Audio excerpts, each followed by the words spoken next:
সবাইকে হাত জোর করে অনুরোধ করবো, ভিডিওর কথাগুলো সবাই শুনে যাবেন। স্ক্রিনে দেখতেই পাচ্ছেন রাস্তাঘাট বন্ধ করে তারা কিন্তু দান এবং খেরের কাজ করতেছে। একজন সচেতন নাগরিক যখন এই রাস্তা দিয়ে পারাপার হচ্ছিল, তখন উনি বলতেছে যে দাঁড়ান, মেশিনটা বন্ধ করেন, কয়েকটা কথা বলি। এটা কিন্তু শিক্ষণীয় একটা ভিডিও। এরকম কাজ কিন্তু আপনার এলাকা আমার এলাকা হতে পারে, এটা কিন্তু এক ধরনের অপরাধ। আপনাদের ভিতরে যদি শিক্ষা থাকে তাহলে এরকম কাজ কেউ করবেন না। এই যে সকাল 8টা থেকে 9টা বাজে, তখন কিন্তু মাদ্রাসা শিক্ষার্থীরা, স্কুলের ছাত্রছাত্রীরা কিন্তু এই রাস্তা দিয়ে তারা পড়াশোনার জন্য যাতায়াত করে।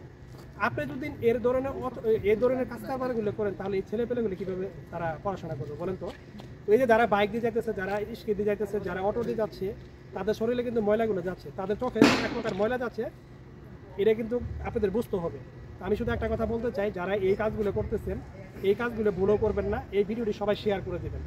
যখন একজন ইউটিউবার ভাই ওনার কাছে বললো যে আপনি এই কাজগুলো কেন করতেছেন, মেশিন এক্ষুনি বন্ধ করবেন, এই দানমাগার মেশিনওয়ালা উনি এক প্রকার ওই ইউটিউবওয়ালা ভাইয়ের সাথে ঝগড়া সৃষ্টি করছে।